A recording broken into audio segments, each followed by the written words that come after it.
Boom, hello, and welcome to the Protect Your Nation podcast, a podcast that is dedicated to making the world a better place, making the world a safer place by making good people dangerous. In this podcast, we're going to study and understand what it takes to protect your family, to protect your loved ones, because we all know that you have a few basic needs, food, water, and shelter, but you also have the need to protect those things. In a world and society where evil runs rampant and is sometimes left unchecked, learning how to protect yourselves and your loved ones is becoming more and more important. And so we strive to raise the level of accountability to those who would do evil on this planet by making sure that the sheep, that the flock, is more well-versed in protecting themselves and their loved ones. If that sounds interesting to you, then sit back and enjoy the show. Out. Boom! What's up, you guys? Byron Rogers here. Another awesome episode. We're up in here getting it in. You know, we're sparring already. Yeah, I know, right? Digital sparring. I've got Bernardo of Tactical Fitness Austin in the house. We're going to talk about a lot of things today. I'm so excited. How you doing, brother? I'm doing awesome, man. Thanks for the opportunity of being here. 100%. Thanks for the time and attention. Your boy Richard Steddig's been like, yo. He's been like, you need to interview my guy. I'm like, I know. It's just times it's been crazy. So he's a legend. I mean, without him, I don't know if that would have been possible. But still, man, I know you're a busy guy. So thanks a lot for opening up the schedule for that. That's man. Cool. No, likewise, man. We're all busy, but it's an honor to connect with good people, man. So yeah, well, I wanted to say first of all that I admire a lot everything that you're doing, and you've created like a really cool brand already that is huge, man. Everybody knows you and everybody's heard about you. And so it's a big privilege to be in your podcast.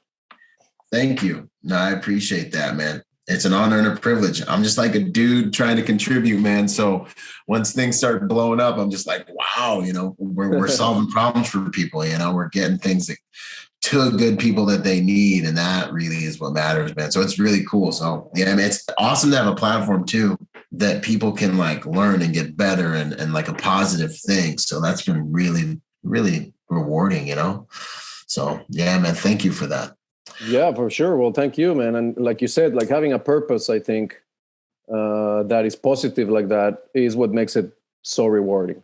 On purpose, man, it's something I'm passionate about. My book, Finding Meaning After the Military, it's all about finding that new fight, dude. I think that's what keeps us alive. You know, as warriors, we need that, man. And without that, our souls die, you know.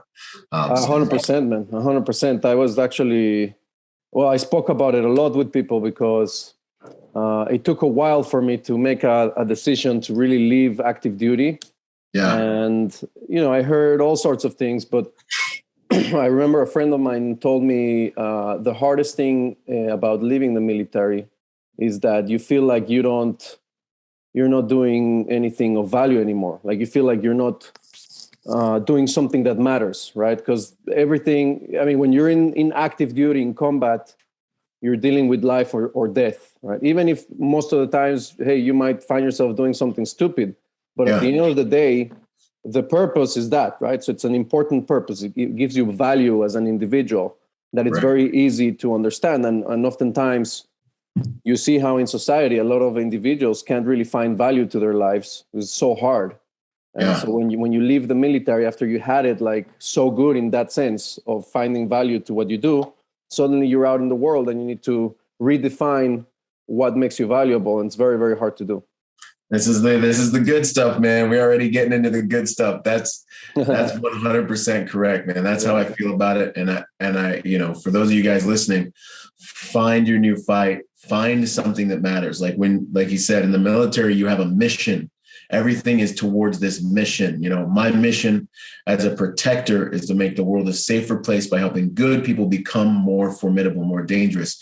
And so as a protector, I'm multiplying protectors in the world, multiplying white blood cells. This is a mission that I'm like really like excited about. You got to find that. Even if you work your day job, fine, work your day job. But have that mission as well on your side hustle or however, because that will bring you to life, man. You know?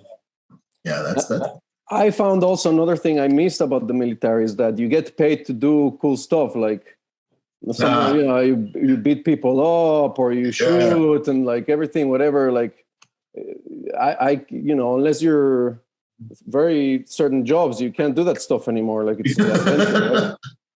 So, Yeah, that's the difficulty, man. That is because that is a difficult thing to find. I agree 100%. I saw this meme that was like PTSD. It was this like Marine saw gunner. He's like, getting in it. There's like an explosion going off next to him, and it's like PTSD is when you realize you'll never be this cool ever again. Yeah, I agree with you. Yeah, man.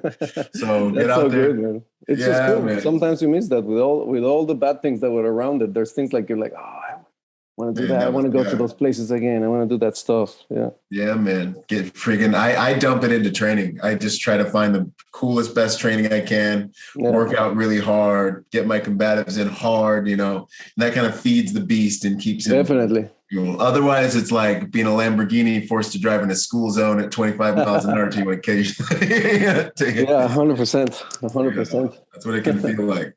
How are you doing? Dude, I'm doing good. Shameless plug. We got the Protector Games coming up. Wow. So, if you guys want to come out, compete, learn, hang with a bunch of protectors, network, go to protectornation.com. Check that out. We got Protector Symposium 5.0 coming up. I got my school rolling out on-ground events under the League of Executive Protection Specialists. So, lots of great training opportunities for good people. And I'm just trying to organize it, synthesize it, and get it to the right folks. So we're hammering right now. That's awesome. Where are the games? Where is it going to be? It's going to be out here in SoCal, man. We're going to have them out at Prado Olympic Shooting Park. And, it'll be kind of shooting competition style. So if you guys are worried about competing, it's not a competing type of pressure. You're solo performing when it's your turn. You want to see where you stack up. You go online afterwards and see where you stack up. It's really just a good time with good people. But yeah, man, Prado, no walkthroughs. It's going to be totally blacked out. Cool. It's just going to be you. And when you walk through that gate, you and like one range coach making sure you're safe, and you're going to have to navigate, make decisions, shoot, no shoots, medical, shooting. It's going to be great, man. That's great. That's very good training. Yeah, brother. Legit. Hey, that's what we try to keep it legit, man. Let's see what we can do before we have to see what we can do for real, Yeah, man. So guys, Bernardo he's got an ocean of experience in high threat environments, internationally, with the IDF, with U.S. agencies. The dude's been around the block, and he's a heavy contributor. He's doing good things for good people, helping good people become better with the experience he has. So, it's an honor to get real deal, legit guys on the podcast and have these conversations, man. Just so you guys get a little background on him. I'll let him go into it, but just setting the stage here. So yeah, man, why don't you break out kind of your background, where you've been, what you've been up to? Yeah, I know you're a humble guy, but like brag about yourself. Like they need to know. Right. Okay. Well, first of all, thanks for the intro, and it's very, very, very nice what you're saying. And I think, like you said, I don't like to brag because I feel like there's always someone better than you. 100%. But like you said, at the end of the day, you have to also value yourself and what you've done. I think one of the biggest, let's say, highlights for my career is that I've been to very different, a very big amount of different units and niches, which not a lot of people have. A lot of people have a lot of experience, usually in one place or two. Yeah. And I've been like a nomad, going through different disciplines within the same industry, right? So my background, it's also strange in a way because I come from a very multicultural, weird background. It is weird. Like I can't even explain it myself yet, but I was born and raised in Mexico City. I grew up. Okay. I grew up in Mexico City. It's it's really a concrete jungle. Mexico City. It's a crazy place. Yes, it is. And I was born. I grew up with just with my mom. Yeah. And my father is he comes from Eastern Europe. His family, they made it to Mexico at some point, within the last, 60, 70 years or more. Mm-hmm. It's a few generations in Mexico. And my mother's side, the same way, but they're from Spain and probably a couple, let's say like 100 and something years in Mexico. And so I grew up from my mom's side with a very Christian background, and from my father's side, it really brought in the Jewish background. Wow. And so I grew up in Mexico City, and on top of that, I went to a French school. So I studied everything in French. Yeah. Very strict. Don't ask me why, but I went to a French school. Yeah. It was a great school, but it just makes things even more complex, right? And then when I finished high school, so at that point I wasn't graduated from high school, but I finished high school.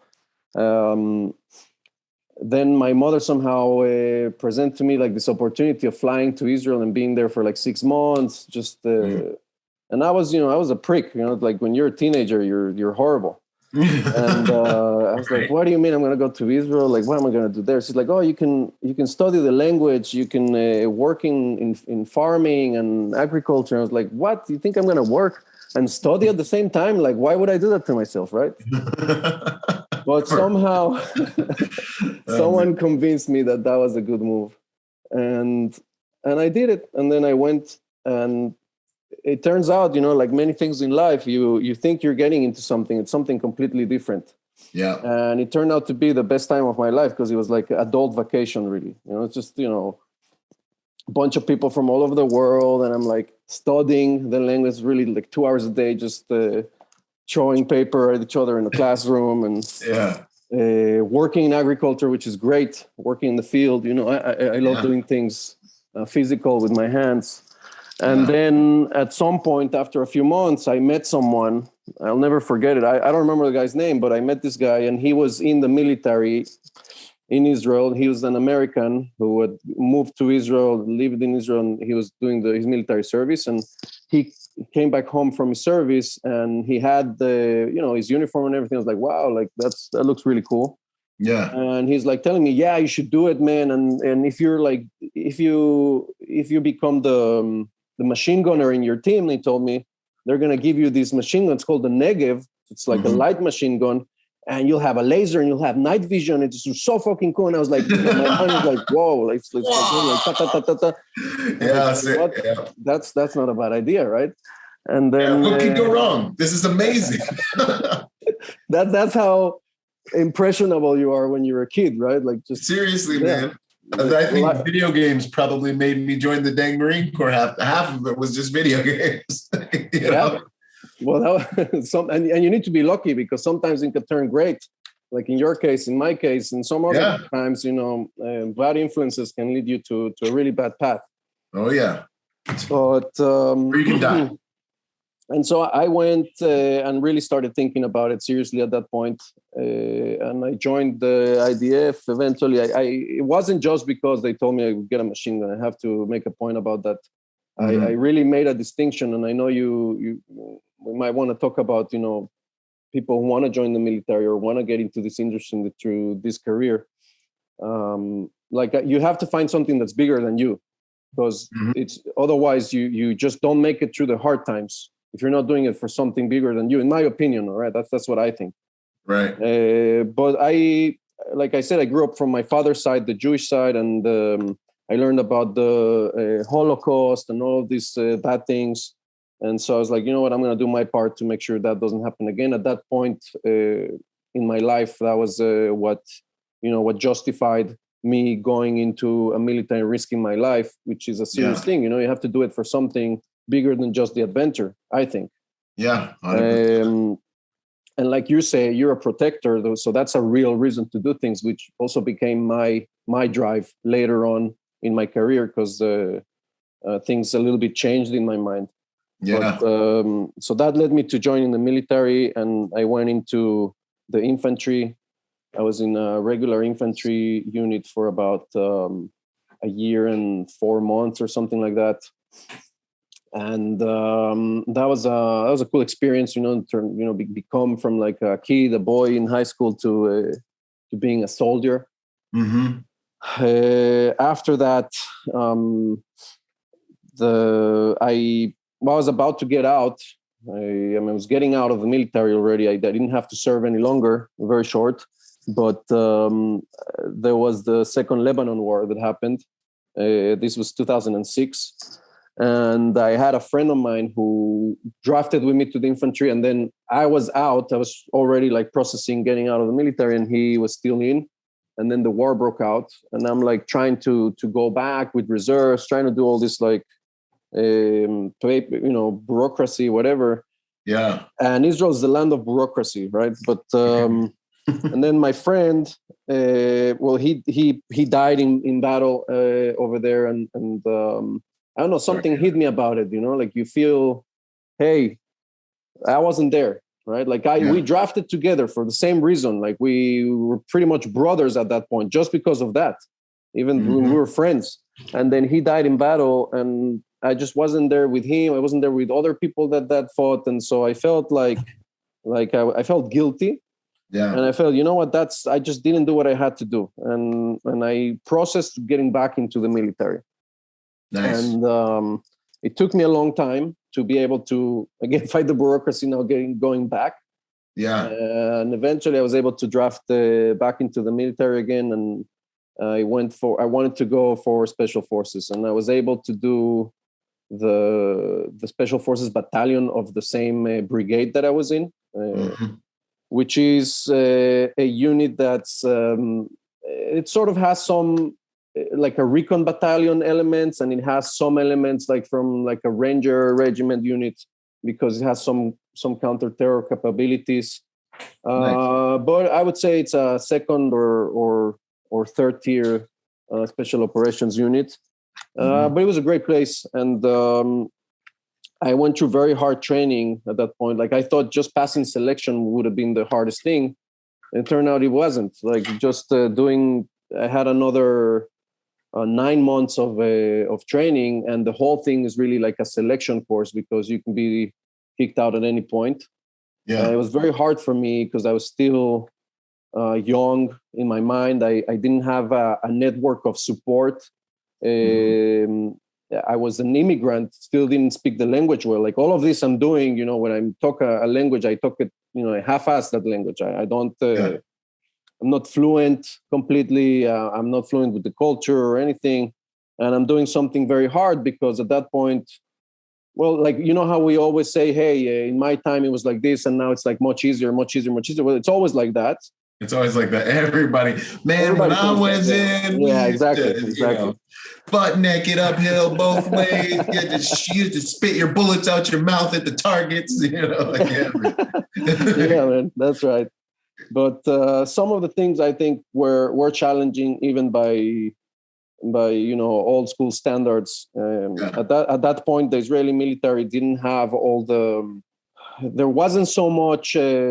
Safety precautions, or there still aren't that many, but at that point there wasn't a lot of checking, right? There wasn't so much supervision about things, so right. There was a lot of abuse, really. Like some of the training I did hand-to-hand combat. Imagine, like we'd be super tired navigating, the whole week. Yeah. I don't know, something like 30 miles a day, and then with 40% of your weight on your back, eating just a tuna can a day, and you're trying to sleep in the floor, and your hand-to-hand combat instructor comes and just chokes you in the middle of the night. It's like 7 minutes, you're ready for Krav Maga, everybody. And you're running, and then you start the guys just kicking you in the ribs. Yeah. And they're just punching you in the stomach, and you put your hands behind your back and just absorb the knees and absorb the punches. And it was brutal. It was horrible. Hazing. It's some good hazing, man. Get you ready. It was horrible, man. They made you war. They made you run into a room that's all dark, and there would be other instructors just beating you up with sticks and shit. It was horrible. Yeah, man. I understand. Well, because now everything, everything's so Mothers of America got in, and everything's so Nerf. It's a Nerf everything, But back then there was no Nerf, nothing. It was man law. Now it's like my sergeant offended me, and now I don't know what's going to happen. Yeah. But yeah, and you're right. By the way, the Israeli military, one of its biggest Achilles tendons is the mothers. The mothers of the soldiers just really make it like crazy, and Like softer.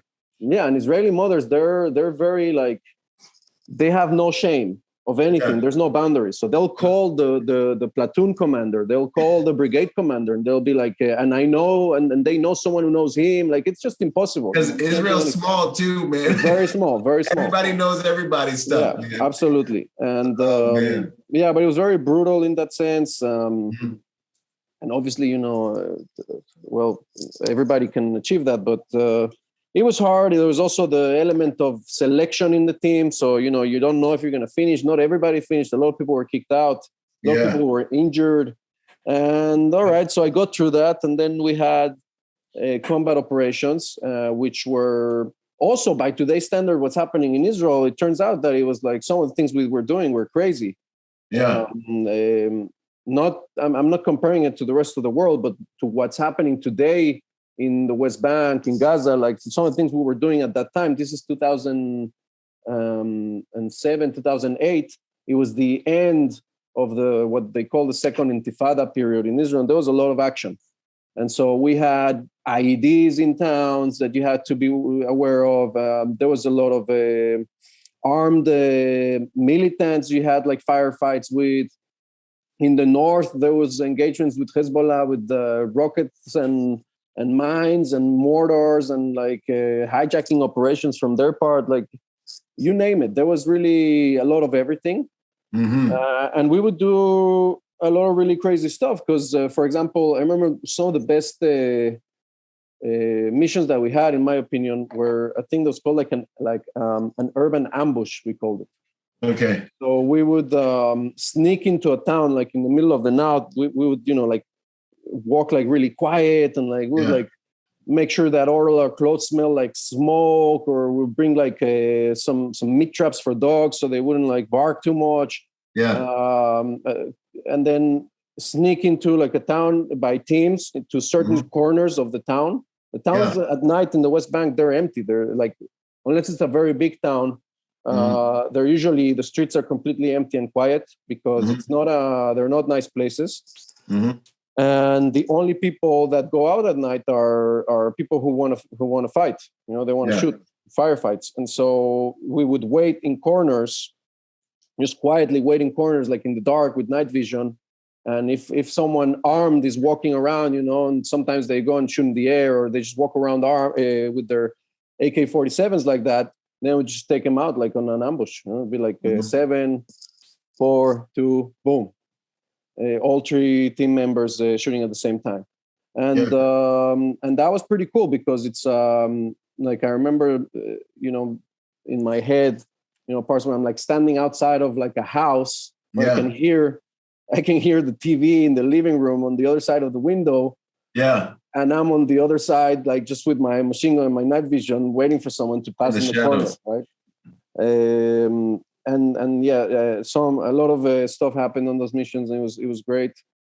We had in that unit, the classic type of mission. There's a lot of captures of wanted militants and things like that. And the classic mission is to navigate, like, I don't know, 5 miles or more through a farm area into that urban area, and then run to like a house surrounded, grab a person, then the cars would come pick you up and you would go. That's the classic operation in that type of unit. It's type of like that. It's not exactly a snatch and grab in that term, like the way you think about it, because we were like all geared up. It's more like trying to get there by using infantry tactics, like walking quietly. Where are you walking through? Stealth moving and things like that, and then trying to capture a target. But that type of operation, that type of unit can't reach very deeply. I would say they can't reach very deeply, and they can't reach also very high value targets because they are also sometimes very, very aware. So, even at that time, you had lookouts and roofs. Even at that time, you have people who just have cameras that make noise the minute someone's like walking outside of their door. And And so those type of targets require different tactics, which I was able to take part of afterwards in one of the last unit I served in, which is specializing in that low visibility, reaching targets like in complete stealth in the craziest areas that you can think of, in the middle of the day too. But after that service of about another 2 years, then I decided I had to study. I promised my mom I had to get a degree. Okay. And well, here comes the not fun part. Maybe you liked it. Well, not the studying. I mean, I like challenges, but I feel like school today, it's not what our parents thought it was. Like they thought it was like super important back in the day. And yeah, sure. I mean, it's there's a few things that I learned there in college, not in high school, certainly not in the rest of my education. But it was fun, you know, to be with people. You meet a bunch of guys and girls your age, and you have fun, and it's like, you know, it's nice. But at the same time, I got a job in protection. So I transitioned already to my first work in security, federal security, which was, I was an airport marshal. So I was in the airport working plain clothes. And it was sort of like, protection against terrorism threats to the Israeli airport, which is probably one of the most threatened airports in the world. Yeah. And so I did that job for about 3 years. It was very interesting, really, to be exposed to the airline industry, security, and to that type of high-end security units. Yeah. I did that for about 3 years as I was studying. And then I moved to close protection, executive protection. And at that point, I drafted back into the IDF.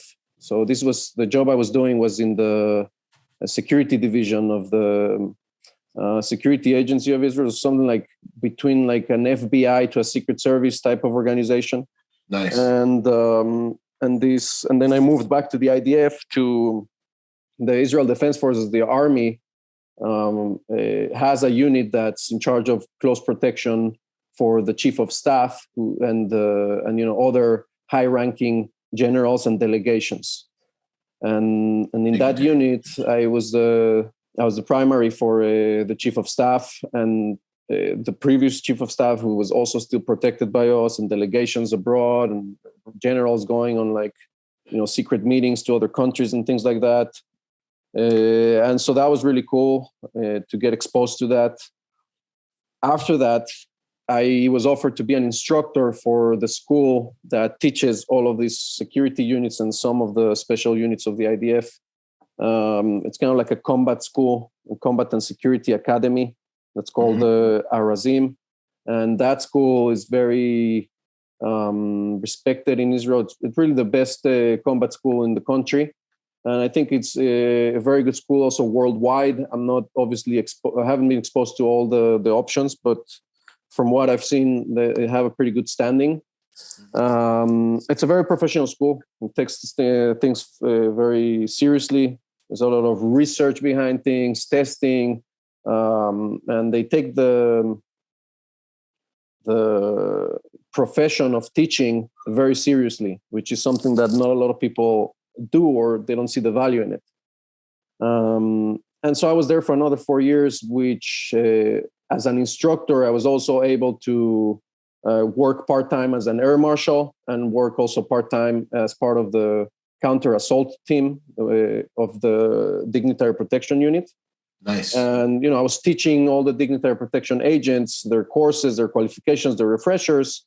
And I would, once a week or twice a week be part of that counter-assault team as a part-time member, which is a team that was created just, I would say about 10 years ago, but it's very small and still in development.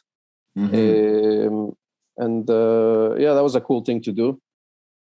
With that unit, I was able to deploy on close protection assignments to Africa, to Europe. That was a great experience. But then at some point I was like, hey, security is a dull profession sometimes. It can be very challenging because it's messing with your mind constantly. The reason is that you don't see immediate feedback to what you're doing. Right. Like you don't know if a bad guy saw you and decided not to attack your principal. You don't know if if things like that happen. You just are waiting. You're waiting. It's an ambush. It's a constant ambush. Yeah, you're waiting to be ambushed. Yeah, and it's very challenging for your readiness, right? You constantly have to find new ways of staying ready and believing in the threat, because you might become very complacent of what might actually happen, and but at that point you're more of a threat than an advantage to the people you're protecting. Mm-hmm. But and I'm not saying I got to that point, but I realized that I was still young and able, and I said, I want to get back into it, and I want to go back and bring hell to them, like just direct action. Mm-hmm. I don't want to wait anymore. I want to go and do it. I want to be the surprising element now. And I was able to get into a unit. It's a very elite unit of the Border Patrol. So it's part of Israel's national police, but it's sort of like a military element of the police. It's called the Border Patrol in Israel, and they don't really deal with borders. It's most like a military police type of thing, not investigating the police, more of like a police element that has military capabilities, and they operate mostly on areas like the West Bank, which has elements that are outside of the borders of Israel. And they deal with mostly violent criminals and counterterrorism. And so in this unit, I don't know if have you seen the show in Netflix called Fauda? Yeah, man. Yeah. Well, the show is entertaining. I don't know how good of a show it is, but I somewhat like it. And it's very exaggerated, obviously, like crazy, like. Yeah, they got to, man. That's how they make it entertaining. Yeah, but this unit is based or this show is based on some of these units. So one like mine, and another one that's the equivalent in the IDF. Mm-hmm. And so this unit's called Yamas. It's low visibility is the specialty of the unit. So we use like undercover tactics and surveillance and intelligence gathering to reach high-value targets. And these targets can be, like I said, like very violent crime, or they can be counter-terrorism targets. So that's also a cool element, because crime and terrorism, dealing with them is a little bit different in many aspects. But some of the crime that we would deal with, it could be someone who's like, a very violent criminal, but it can also be someone who's just a criminal, but is in a very violent area that the police just can't reach. So, it's like an area where you can't show up with a car that has Israeli license plates, and you certainly can't go with a policeman car of Israel, because they'll just burn your car and they'll lynch you on the spot. So you have to resort to military tactics and using this type of units to get to a target and bring them to justice. It could be, and we captured all sorts of individuals, from drug smugglers to weapon smugglers to rapists to just even car, like how do you say, hijacking cars or carjacking rings, car thieves. Yeah, exactly, things like that. But they're in areas where the police can't reach them. So in order to bring you have to actually use like a military type of operation, because it's a very high risk area. And the risks that you have in those areas are depending on the times. But right now they're shooting, like someone can shoot at you, obviously from windows, inside of the houses or whatever. It can be Molotov cocktails. It can be lynching. If a mob like finds you and is able to just stop you in your car or walking or whatever, and it can just go to even the point of just like little kids or teenagers throwing rocks, which is obviously very. People don't realize how dangerous little kids throwing rocks can be in some of these countries. These little kids got to throw some rocks, man. Yeah. And well, little kids, we don't deal with little kids or try to like arrest them or anything, or if anything, if you if you grab a little kid that was throwing a rock at you, you hold him in the station, then his parents come and take him. Yeah. But people don't realize that throwing rocks is not like it's limited to that. Like people think of things beyond that, right? And so they go to the roofs and they have stacks of cement blocks ready for you. And when you're passing, you just throw them on your head. Right. Yeah. I've had They've been doing that for years. all sorts of appliances, house appliances thrown at me, from refrigerators to ovens to coolers. And but the best thing I had, right? The best one I had was someone threw a donkey from a roof at us. Golly, man, these dudes were determined. Yeah, that's crazy. Good That's Lord. Really. Yeah. That's a sacrifice. You almost have to give them some credit afterwards. Like you're like, gee, Yeah. guys. Poor donkey, man. Poor donkey. Oh man, yeah, poor donkey, man. That's the urban environment, man.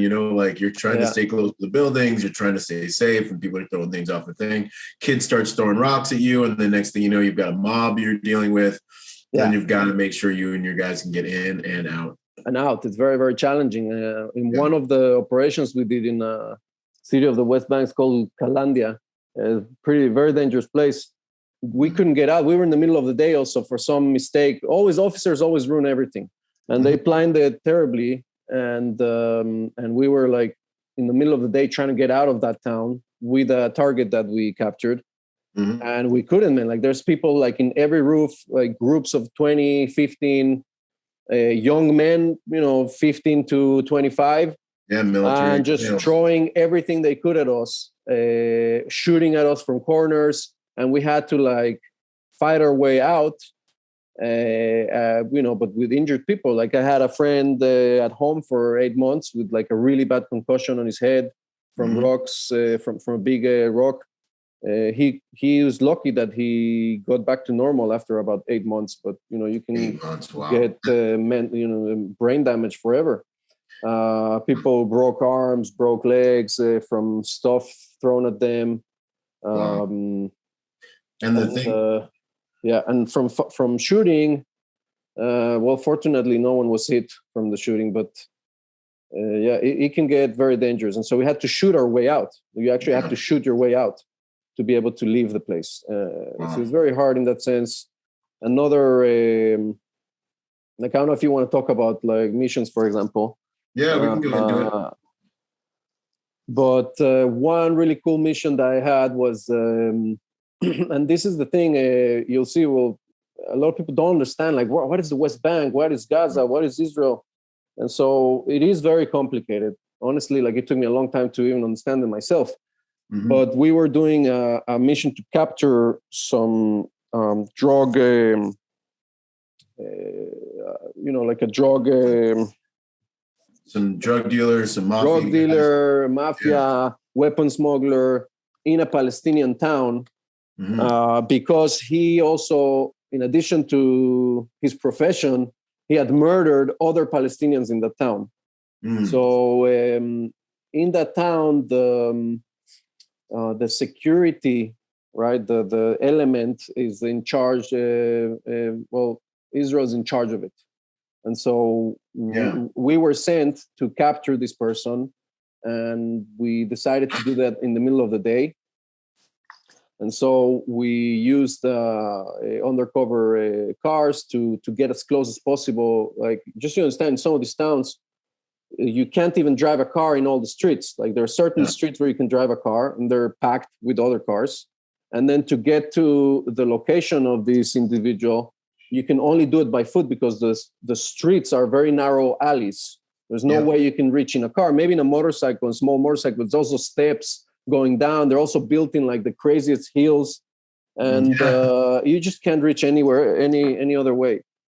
So we decided to go with an undercover car all the way as close as we could, and then we sent undercover elements to surround the house.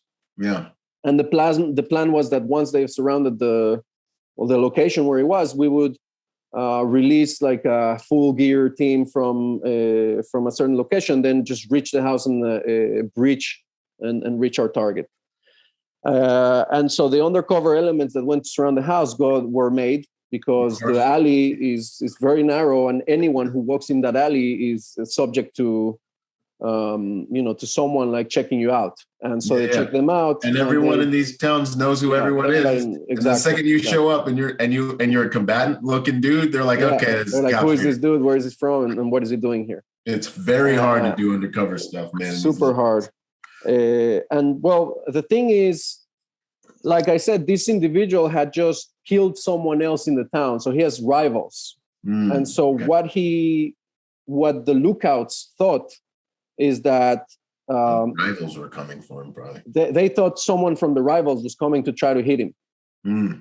And so, allegedly, that's what they thought. Okay, I can't really say what they thought because it seemed like it. I might affect the investigation. Yeah, but that's what I think they thought. But I think the courts proved that they didn't think that they know that these were policemen, and they decided to shoot at us. And so as we're getting in position, as they were getting into position, suddenly like someone's like running, hey, someone's here, whatever, and then this guy with his brother and his father just start shooting at these guys, and throwing, like they had like buckets full of Molotov cocktails, really big ones. And they're just throwing that and shooting with pistols at the same time from the door, there's like sort of like a balcony. Yeah. And you really couldn't access the front of the property at all because it's a very narrow alley and they have the advantage of height. And also there's no other way of getting there. Yeah. So these guys were pinned also in like around the area because they couldn't move back, they couldn't move forward, and they couldn't move anywhere. Wow. And one of them was like shot. The bullet just scraped him. Like it scraped his arm. Fortunately, he wasn't really injured. Another one got a Molotov cocktail on him that like burned. He was able to like put it out pretty quickly, fortunately. Yeah. And so one of them hid inside of another house that was open right in front. The other moved to a corner a few yards away. And at this point also they're calling us on the radio because I was on the full gear team waiting like somewhere to just pop out and come right with the cavalry. Yeah. Right? Like full gear, like shields and everything. But we're not getting the calls because there's no reception there because of the geography of topography. Yeah. And but eventually we get the idea. We start running to the location and I'm just hearing like, shots, everyone's shooting. There's a shootout and I don't know what the hell's happening. We reach a corner, we see two of our undercover teams and they're like, hey, they're shooting from here. They're shooting from here. And this guy is trapped. One of our guys is trapped somewhere. And so I get to a corner and they're shooting and it went through my mind, like, what the fuck am I doing? Right? Why would I turn the corner? Yeah. But very fast, I also answered myself, well, that's what I need. That's my job. Like I have to turn that corner. And as a protector, you understand how unnatural that is to most people. Right. Because like, when there's gender, am I really going to go into this house right now? Like, am I really? Yeah. And it's like, but this is who I am. Like, this is why I'm here. This is who I am. This is what I trained for. Exactly. And you have to go. That's what you signed up for, and that's what you're committed to do. And if you don't like that, then you're in the wrong profession. Yep. So we turn the corner, we start shooting back, and clearly we can't reach that place safely. And then, we understand after a few moments that we're going to have to reach also a high position if we want to be able to engage this guy, because we can't do it from the alley. Yeah. And so I'm a breacher. Nice. And I have my breaching. We use hydraulic breaching for most of the missions in these type of areas. The doors, they're not wooden doors. They're mostly metallic, like big, heavy iron metallic doors. Yeah. And so you can't just like do that swinging thing that they do here in America. It's not going to work. Yeah. So you have to use like a hydraulic breaching kit that basically opens and just breaks the door. Yeah. So I'm there. They're like, "Hey, breach this door in a building next to this, so we can go up and like shoot back." And I come to breach this door, and the stupid machine's not working. Like, it has a malfunction, right? Of course so it does. They're shooting at us. This thing doesn't work. I'm like, fuck. And then my friend, who's the breacher number 2 in that mission, I'm like, dude, you have to fix this malfunction. So he has to like open like this bag and like find a button, and I have to like press the button at the same time. I don't remember the things, like whatever. But we were able to fix it, and by then, like someone else had been able to like there was an open building where they just were able to go up and shoot back at these guys, and so they hit the brother. Non-fatal, by the way, wound. Like he was hit like in the shoulder and the arm, and then like they just like realized, hey, these guys like there's a bunch of guys and they're armed. Apparently, they didn't understand that until then, and they decided to surrender. So they're like, no, don't shoot anymore, and they just surrender. We were able to like bring them out of the house, the three of them. Basically, we made them strip. We made everything you want just to make sure they didn't have any concealed weapons or explosives or whatever. Yep. Put them in handcuffs, and then we went through just a secondary search of the property and everything around, and then getting out of the town.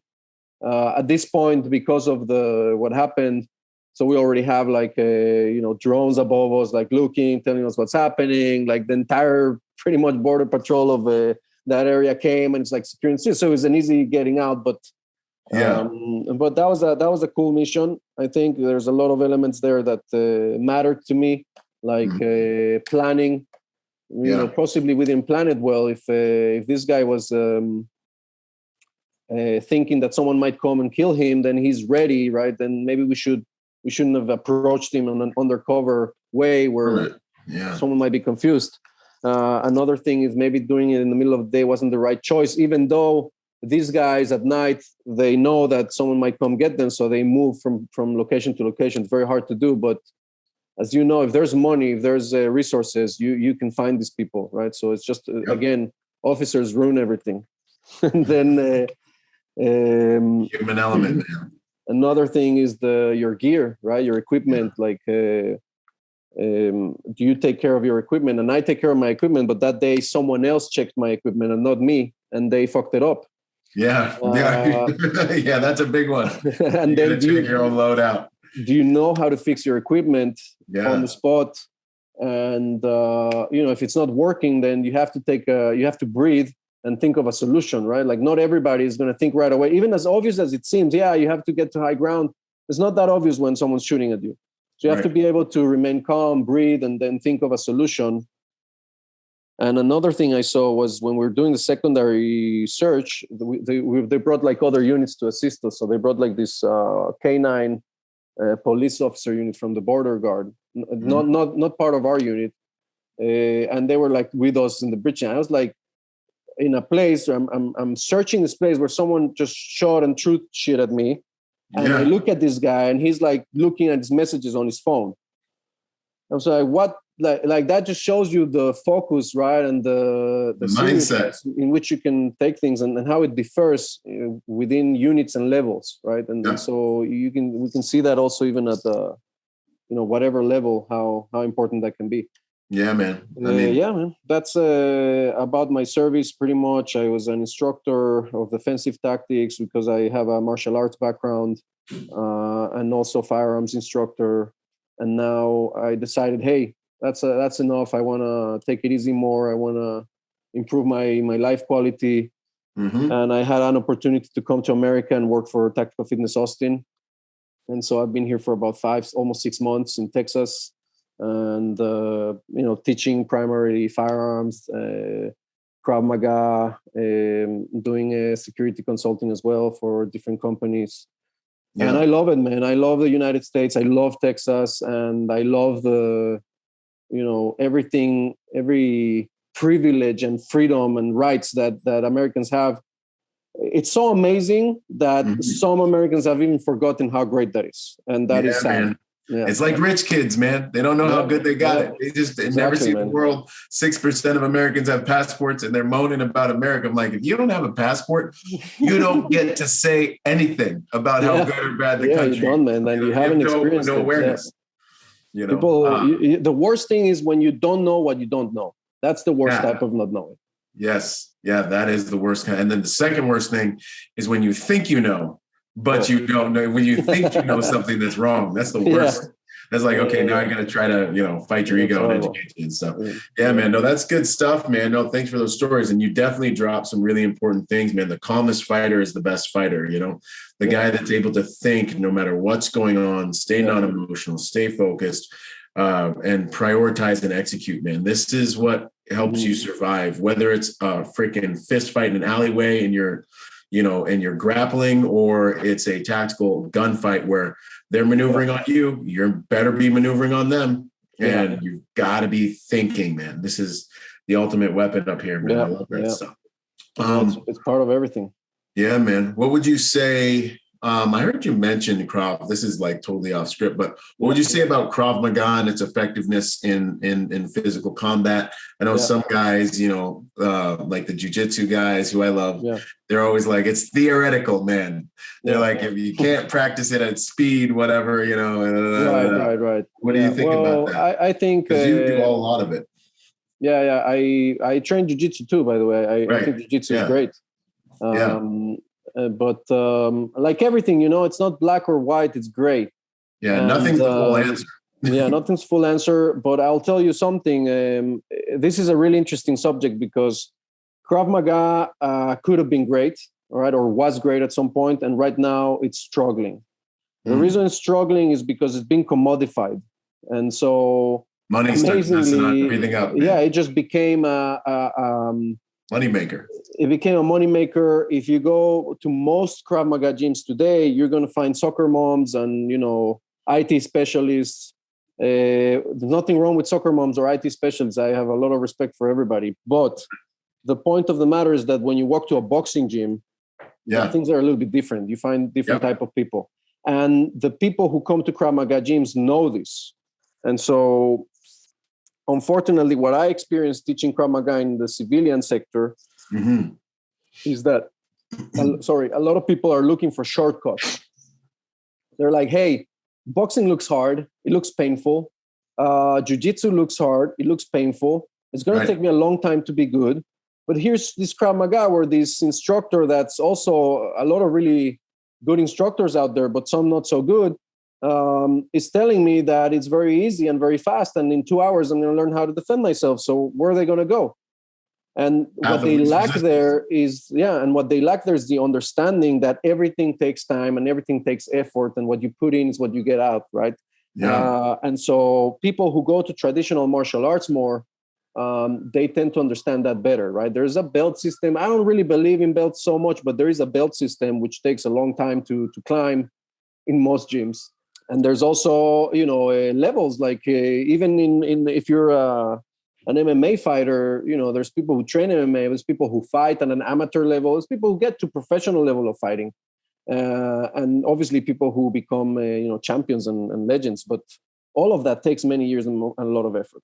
Now, interestingly enough, the Krav Maga comes as a mix of a lot of martial arts, and it is a good system. It has very good foundations to it. But at some point, Krav Maga really dispersed, and Krav Maga is whatever you make of it. So I teach Krav Maga, very different than what you will find in a gym, like, Krav Maga, whatever. I don't want to mention names, but there's very few Krav Maga gyms that I think are doing a really good job. And you have to, us at Tactical Fitness Austin, we're trying to make Krav Maga great again. Right? That's how we see it. And we're trying to mix it in with real stuff. So we include grappling in it, and we include ground survival. We also include entangled fighting, curriculum and techniques. And we mix that in with just operational concealed carry, if it's a civilian, and, operational stuff and tactical stuff if you're a law enforcement or military. And I think that's the way to go. Martial arts, Krav Maga is not like a competition sport, certainly not, but it has to be real, right? And then what's happening is in a lot of these gyms, you don't have resistance, you don't have intensity, and it's not legit. Yep. Yeah, that's unfortunate. That's good feedback, man. That's good feedback. What would you say, subject matter expert on anti-terrorist operations, all that stuff, put that hat on. What would you say about the American situation? Is there any, considerations that, here at home we should be aware of, or anything you see forming, you know, out here that we should maybe pay attention to? Well, yeah, I think there's a lot of issues here, mostly domestically, because there's a lack of loyalty towards the United States. A lot of people are like, one time I was doing an event for another company one time in New York, and I was like, we were walking around with American flags. Yeah. Someone came to me and was like, why are you walking around with an American flag in America? I was really surprised by that question. Like, I mean, it's just crazy. Because we're in America. But all right, fine. Like I'm a bigger patriot than a lot of Americans. Just a lot of immigrants are, man. Yeah. Like I'm from the Bahamas, and I'm like sitting there, and I've seen the world 100 times, and I'm like, guys, come on, man. Like, yeah, you know, they don't realize that. that. Like homegrown American, and they're like, it's so terrible, and you're oppressed because you're black. I'm like, no, I'm kind of like a successful entrepreneur, and you know, like, what are you talking about? You know. It's usually and, dude, hard work beats everything, and you gotta take that into consideration. And but also, you know, be grateful for what we have here. At the end of the day, in America or even in Israel, we have great things, and we have to be grateful for that. And you know what I really liked about a martial arts coach that I heard about is, first of all, he started every class saying respect for your country, respect for your family, respect for your fellow person that you're training with. Respect for the military, for whatever, everything. Like, just respect. First of all, give, and then try to take. But my point is that things are going crazy here in the US. Like, there's domestic threats to a new level. And it's not only like, you know, the narrative is saying, oh, white supremacist, whatever. No, that's not true. Of course, there is that threat, but there's threat from both sides. Like, I've seen some really intense, like aggressive, crazy ideologies and militia people from both sides. In my opinion, that's one threat. Yeah, you have the threat of mobs here that are happening. Like, protests go unhinged. All right, if it's a protest that matches the narrative of the mainstream media, it's going to go unhinged, and you need to know how to protect yourself. And so what that's telling me is that terrorism is also a concern here in America, because it's going to become more and more of a target, right? Yep. And like a lot of countries in the Middle East say, America is the big Satan and Israel is the small Satan. That's how they call it. And so, you know, things are happening too as well. But I think Americans need to up their resilience, okay? So what that means is you need to get training, you need to be aware, and you need to become less soft. When I look at college students here, like, they're pathetic, man. I'm sorry. Yes, get them. That they're listening to me right now. Yep. It's like I don't know. It's like a glorified kindergarten. That's what it is. That's exactly what it is, with stupid ideas. It's crazy, man. It's insane. Like, I can't stand college students. And they're so soft and so weak, and like, they need a trigger warning for everything. And they're complain. They need the to get like a compensation because they were offended by a free speech. Like, it's nonsense. It's nonsense. It's not real. It's a joke. These kids, like, how can they hold a job? I don't even know how these kids in college can hold a job. How can they hold a relationship? How could they have kids? It just doesn't make any sense. I feel like, fortunately, at some point, maybe after college, when they start working, like, you know, things start to like become real for them. But at this point, they're pathetic, and a lot of things come from also the parents. They're not very resilient. Like, dude, you have to be resilient, and unfortunately, this society today, it's telling us, you have to be very calm. You have to be very compliant. No aggression. Passive. Everything is like, just trust us. We're going to take care of you, the government. And it's been proven that that's not true. Right. And you have to take care of yourself primarily. Okay. Right. Even more so, the police here in the US, there's a lot of complaints against the police, but I'll tell you, I wish I had this type of police in Mexico. I just wish. That would be a dream. Yeah, bro. Like, that kills me when they're like, the police are so corrupt. I'm like, have you ever been outside of the United States? Everything's for sale everywhere else almost. I've been robbed. I've been robbed by police. Yeah. I've been robbed by police. They don't realize that. Nothing. My Mexican friends are laughing at us. Yeah, and it's so even now we're defunding the police. We're making the police monsters, right? So people don't respect them anymore. Like, look at things in New York. Yeah, I saw a show on Netflix the other day. Yeah. The whole narrative of the episode is that there's this guy who's a cop and he meets a girl and he's ashamed of telling the girl that he's a cop. That this is a show on Netflix. That's the narrative of the show. I saw that. I saw another one. It was like a black guy and he was like, I'm a cop. And then his girlfriend didn't want to be with him because he was a cop. And I was like, the whole episode is about that. Like, what the hell is going on in this world? Like, what is wrong with you?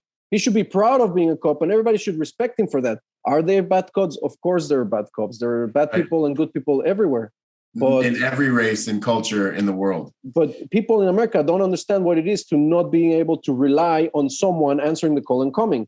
Because when something happens to me in Mexico, I don't call the cops because they're not going to come. They're going to show up. Or they'll show up. Let's say someone broke into my house. Yeah. And I call the cops. And I don't know, something happened, whatever, in my house. When the cops show up to my house, I have to stay on top of them or they'll steal things from my house. So I'm not going to call the cops. I'm not going to call the police. I don't want anything to do with the police in Mexico because they're not helping. They're another threat factor. Yeah, so with all of this happening, are you aware of your own security? Do you train? Do you get yourself out of?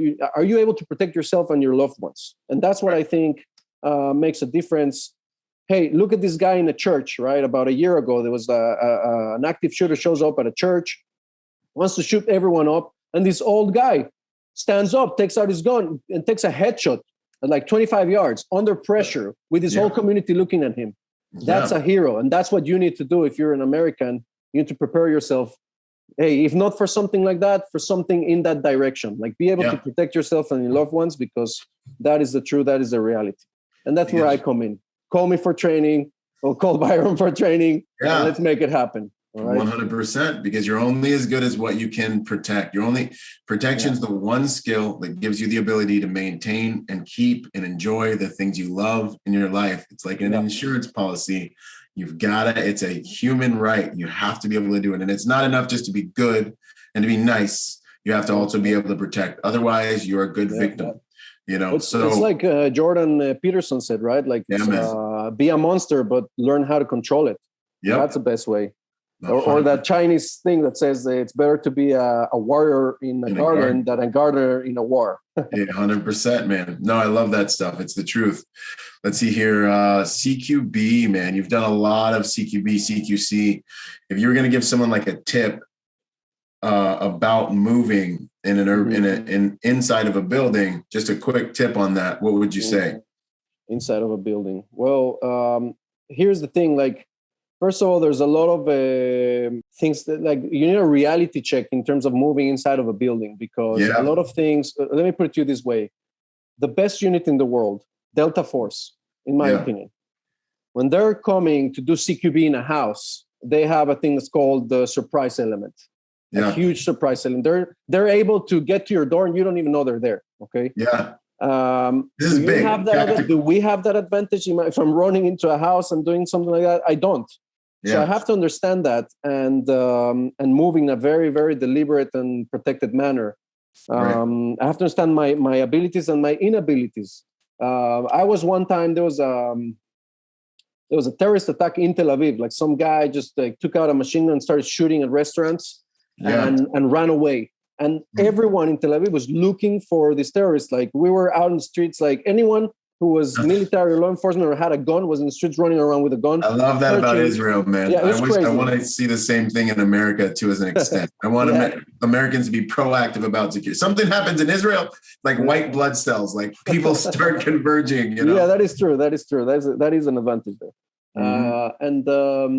But I'm saying, like, hey, are you ready? For example, even there's even carrying a light is a big decision. Yeah. Do you need a light in the middle of the day? You might. If you walk into a building that's dark, has no lights or whatever, you're going to need a light. Yeah. Exactly. So some people don't even realize that in your EDC, in your carry. Have you ever, breached a room by yourself, right? When you don't know if really there's someone, the fact that you're not sure that there is someone waiting for you with a gun on the other side makes things so much different than just so training on dangerous. paper. It's just Yeah. so different. And you're not just going to run inside of the room because you're not suicidal, like unless you are. But we have to really make reality checks before we even realize that. Are you Yep. keeping your local surprise? Like maybe the person knows you're in the building, but do they know you're in that door right now, about to close to open that corner? If you're using a light, are you giving away your position every time you use the light? Yeah, when I see movies in Hollywood where they're like walking around with their flashlight on Yeah. and they're just like walking Perfect. through the building, I'm like, this guy. I'm like, somebody didn't. Oh my gosh, you're gonna die, bro. You're gonna Yeah, 100%. die. And that just makes it so much more complicated, like even the decision, do I go into this building or not? Yeah. But if you don't have to go into this building, you really have that choice. If you're someone who has to do it and you're alone, you have to do things. Wow, it's really, really crazy. Very methodically. But yeah, and then there's different techniques, right? Like what do you use? Are you gonna clear? Are you gonna rely on the door frame to clear the majority of the room from outside of the room? Or are you not gonna rely on the door frame? You're just gonna burst into the room, try to surprise. And again, is your surprise element there or not? How many rounds do you even shoot if you engage a target inside of a room, right? Like all of this matters. Like what is the room made of? Am I going to have a crazy smoke and debris just flying all over and can't see anything? Am I dealing with sheetrock? How do I approach someone who's a friendly or not, or maybe it's just a suspect? There's so many considerations. If I have to deal with someone injured, like where do I do that? Like how do I find a location that is more secure? Vantage points. How do I work myself on a staircase? Mm-hmm. How do I go around even getting to the house, the location? Like, am I even doing that properly? Working in urban terrain in between buildings to reach that location. So it's very complicated. I don't know if I gave a few tips that you think. No, you definitely did, man. I think it's a very complicated subject. Yeah, it is an extremely complicated subject. There's a whole nother skill set above shooting. So just because you're shooting at the range does not mean you have any kind of IQ when it comes to close quarters movement. I think what you said that was really good is the reality of like your capabilities and how dangerous it really is. If you can probably just hunker down in a hard point and wait for if you're in an office space and someone goes active, knowing when to hide, when to fight, when to run. But the reality, I think you said, is it is not like the movies. You have to really understand what your capabilities are. It's something you should train rather than think you can do because you carry a gun, because it's a whole nother skill set that's really, really sophisticated, extremely sophisticated. I had another really good, tactical fitness, man. What would you say are the most important components to that? Well, I think there are, the main components are, first of all, your conditioning of the body and mind. Right? Am I physically able to do things that I'm going to need to do? And am I mentally able to understand the things I'm going to have to do? Right? It's my awareness. It's also my ability to perform violence. And like we said, people are not trained to perform violence. Like even hitting someone hard is a task that's very hard for some people because they can't turn that aggression on. Yep. We're made to really not be aggressive. If you're a kid in school and you show signs of some aggression, I don't know, you grab a toy from someone really hard, they're going to call your parents. Right. So how are you going to react when a bad guy is in front of you and you have to go turn yourself into a monster? So physical and mental conditioning, I think, is the base. From there, going to the firearms training and going to the hand-to-hand combat training. Right. So that's a triangle that I think makes sense. Yeah, man. And part of that mental conditioning too is even understanding laws, understanding what you're able, when and how. That's also part of it. You have to be educated on that. You have to be educated on violence. You have to be educated on security awareness and prevention, because at the end, security, personal or close protection or any type of security is about prevention rather than having to mitigate the threat. 100%. So that's the triangle that I think: mental, hand-to-hand, and firearms. Mental and physical. No, and I think you're right. There's a distinct advantage that we see when you have someone who's acquainted with violence versus like a civilian or someone who isn't acquainted with violence, maybe that just has some training and has been doing like the boxes classes at the UFC gym or something. But that just, they don't even have to be right with the tactic they're trying to force on the other opponent. If they can achieve a higher threshold of violence quicker, it's bad for the other person, no matter what ninja moves they know. That is a very huge advantage. So train, go get punched in the face, do hard things. You will get harder to kill. You will get harder. And there's a lot to be said for that. What would you say is the hardest lesson you've learned in the field? I think the hardest lesson is that you can't rely on anyone else for your own safety and success. So safety may be pretty obvious, like, hey, I don't care that this guy said that he checked something. Like, okay, unless it's someone I really trust, like if my brother that trains with me, does everything with me. But even then, like things might go wrong. But I can't trust an officer that sent me to do something. Maybe I should think about it. Maybe he's right, but hey, give it a little thought. Like, don't just take everything for granted, right? The fact that, I don't know, someone tells me something, like I have to look into it for myself to make sure that I come back home to my family. And the other thing is more on like a career-wise. No one cares about you. Like if you want to achieve things, you have to like make sure they happen. And, you know, if you're relying on your boss or your commander sending you to do this course, I don't think it's going to happen like that. It's not going to happen. They don't have a list saying, hey, he deserves this now. It's very hard. If you find an officer like that, stick with him, okay? But that's not going to happen often. So you have to really make sure things happen because no one cares about you. Yeah, 100%, man.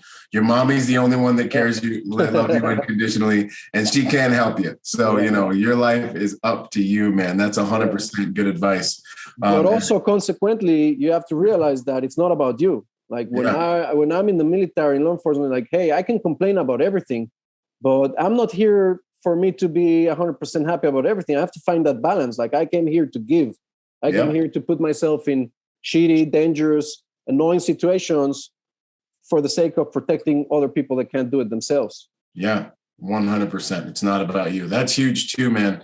And that's the spirit of a protector. That's actually the spirit of a true warrior, especially as we study warriors from the beginning. The word samurai means servant, man. We are some of the highest order of servants, in my opinion. As warriors. This is putting your life on no greater love than this, that a man would lay his life down for another. What's your proudest moment in the field, man? Well, I think I had a lot of really good moments. Obviously, achieving things like finishing training or getting, qualified to be part of a unit is great. But I think there was no greater achievement for me than capturing someone who did some really bad things, for example, or taking someone. Even as a team, like you don't have to be the one that pulls the trigger or the one that puts your hand in the handcuffs, but you're part of that operation. To do something like that. And I think there's no greater achievement than doing the task that you signed up for. That's it sounds like, because people that are not in the military and police, they think that every day you're like doing the things that they think you do in the movies, but you don't, right? And so when you actually get to do something like that, that's a great achievement. And I think that's I'm only thankful for being able to do that and come back home safe, because not everybody does. And that's a great thing. Yeah, no, that is awesome. Favorite quote, favorite mantra saying? Well, I have there's two that I really like. One is who dares wins. The things like I don't want to just talk about that one because it's very cliche. Like everybody talks about it, right? That's good. That's one of my favorite ones too, man. Yeah, man, it's just so true, man. Like, just you have to dare. You have to have that risk taking. You have to gamble that sometimes. Yep. And it's true anywhere. Like even in self-defense, man. Like if you want to show your deterrence to someone else, you have to act like you've got nothing to lose, man. Nothing to lose. And so, who dares wins. And the other one is facta non verba, which is what it means is actions, not words. Nice. Like there's so many people just talk and tell you this and that, but they don't show you. Like I don't even care about what someone says. I want to consider their actions, and what they've done as a method of me understanding who they are. 100%. Your words tell me what you want. Your actions show me who you are. 100%, man. I believe in that. Absolutely. What's a good habit for protectors or for people to make just a good habit for people to consider to become better protectors or better people? Well, that's a great question. I think there's so many great habits that I'm sure also, you've mentioned to your students and your clients and other guests. But I think maybe one thing that I think is interesting is try to run through your head threats and scenarios all the time. Yep. Like if you really want to be ready, you have to keep your mind ready. So if you're in a situation where you think, hey, I'm in a gas station and there's some shady people here and you can't leave, I don't know, you already started pumping or whatever, then, or you just got there, just run through your head some scenarios. What happens if this guy right now comes to me? Or what happens if they start talking to my wife? Or what happens if this, like, what do I do? What am I going to do? And just run it through your head all the time. I read one time that the samurai were thinking about ways that they could be killed themselves, like that someone could kill them like all day long. And that's how they stayed ready. That's awesome. Man. I think that's, that's how it works, right? And I learned that not myself, like we would just, when you were doing security or close protection, whatever, like usually your boss would come and be like, okay, what do you do if this happens? What do you do if this happens? Like it's a debrief, but it's also like on the spot thinking. So as I was doing my task, I'm thinking, we're going to shake hands now. What happens if that guy pulls something out? Am I ready for it, right? Or where should I position myself? Where are my hands? So all of it matters. And if you're thinking about it all the time, you're going to keep your mind as ready as possible. This is the motherfucking cheat code, man. That is the truth. I'm doing it all the time. General Mattis, be courteous, be kind, have a plan to kill everyone you meet. Right. I love that you said the samurais do that. Because I do that all the time. Like, where am I vulnerable? What happens if this happens? And in real world, in Iraq, I remember one of my, younger Marines was like, "Hey, Corporal, what did he say? He said something like, if we get hit, like, what should I do? Like, if we get blown up." And I'm like, bro, hold on. We are going to get blown up. Okay. I was like, we're in an area of operation where it's 80% victim-initiated IEDs. We are the first vehicle. We are going to get blown up. I'm like, so what you need to do, okay, is just continue thinking about what you're going to do when it happens, what you're going to do when it happens. Like, we're on this corner. What happens if we get blown up on this corner? What happens if we get blown up on that street? What are you going to do? What are you going to do? And when it happens, you will do that. And then we get blown up. And the dust settles, and he's, and I remember we get back, we're getting active again. And he's like, Corporal, I did it. I thought about what I was going to do, and I did the same thing. And I'm like, exactly. Great. That's bangerang. You exactly. Did it. And this is like a daily thing. At first, it sounds like, oh, this is like a lot of work. Like, but then it's like driving. You get in the car. At first, you're like, man, there's a lot of stuff I got to do. I got to shift. I got to steer. I got to look at these windows. And it's like overwhelming. But then after a while, you're like brushing your teeth while you drive and like texting when you shouldn't be and driving with your knees, like this is how it becomes. It just becomes a way of life, and you're more aware and you're harder to kill. And when something happens and everyone else is like, no, I can't believe this is happening. Why? Well, what would it like? And they're going through all these. You were ready. Things. You're already right there. Boom. And you're ready to do what you already planned if something got weird, right? So, no, man, this is a cheat code. It's good stuff, man. This has been an awesome conversation, my man. Yeah. So how would you like to be remembered, Bernardo? What's it all for? That's a very hard question, but I think I value character over possessions. So I would prefer to be remembered by the weight of my character than by things that I have in my bank account or possessions. Although I do want to have a lot of money and properties, right? Don't get me wrong. But if I value something, then I'm going to value that more as my legacy. That's awesome, man. I love that. Good stuff, brother, man. This has been outstanding. Last question. What are you up to these days, and where can people find you? Yeah, thanks, man. I'm in Austin, Texas these days with Tactical Fitness Austin. Nice. I would please check us out at tacticalfitnessaustin.com. We provide firearms training, private training, as well as group classes and open enrollment classes. In everything has to do with firearms and hand-to-hand combat. We teach the concealed carry level to law enforcement agencies and military units as well. And just reach out to us there at tacticalfitnessaustin.com. Give us a follow. On the Instagram, I'm at Disciplined Papo, okay, which is a nickname that a friend of mine gave me one day. Yeah. And I said, all right, I'm the Disciplined Papo. And yes, if feel free to give me a follow there. And that's what I'm doing nowadays. Just teaching all the time. I'm on the range like every day, and I love it, man. I'm just shooting all day, and then I get paid also to kick and punch and choke. So I'm living the dream. I'm really living the dream, man. It's amazing.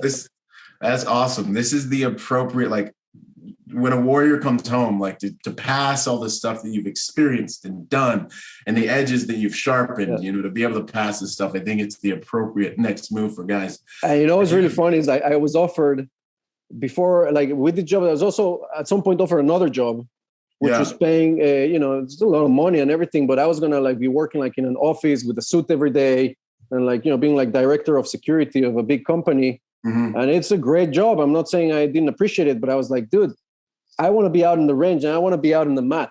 Those are the things I want to do, man. And that's who I am. And I do changes and I take risks all the time. And I do things that people are like, why would you do that?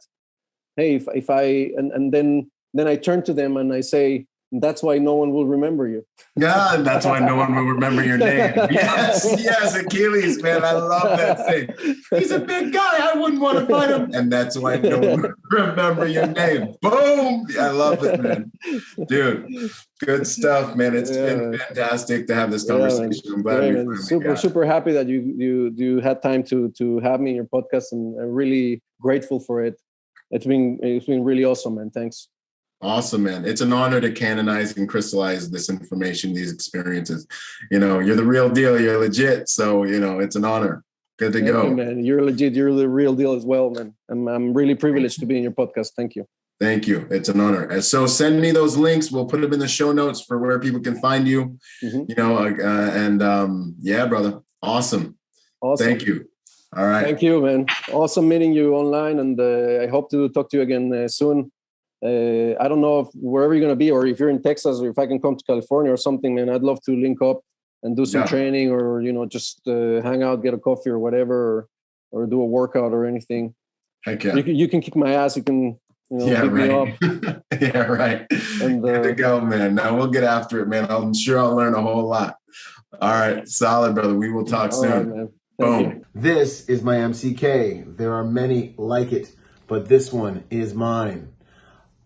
If you've got a firearm sitting around, a pistol that you are not doing anything with, get an MCK. They make them for every single model. If you want a micro conversion kit that will turn your handgun into a force multiplier, get one, man. They are ultra affordable. CAA MCK micro conversion kits are changing the game, y'all. So if you don't have one, you need to get one. Get one. Your women, children, people that are less physically potent will be able to fire your firearm to farther distances with more accuracy. You will be able to fire your firearm to farther distances with more accuracy. I want to get one of these into the hands of 100,000 more protectors this year, because ultimately we are only as good as the nation is only as good as its protection. Your home is only as safe and as good as your ability to protect it. MCK, go get one. Drop your handgun in, take it to the next level. Out. Boom. Boom. Yo, what up? I hope you guys really enjoyed that episode. Hey, listen, in order to get more out of the brand, I want to encourage you to go join us on our social media platforms and join us at protectornation.com. We post different types of content on our different platforms at different times. You'll get blog posts, you'll get videos, you'll get real world combat engagements and things like that. So stay plugged in order to get the most out of the brand. In order to support us, also go to protectornation.com and buy something, or join forces with me on Patreon. You'll scroll down the homepage and you'll see the link. Anything you can give counts. Think about whatever you would lose in your cushions or like spend on McDonald's this month, $5 a month, whatever it is. That helps us make the world a better place by making good people dangerous. Anyways, this is Byron Rogers, protector by nature and by trade, and I'll see you on the next piece of content, whether it's a video or podcast. Out.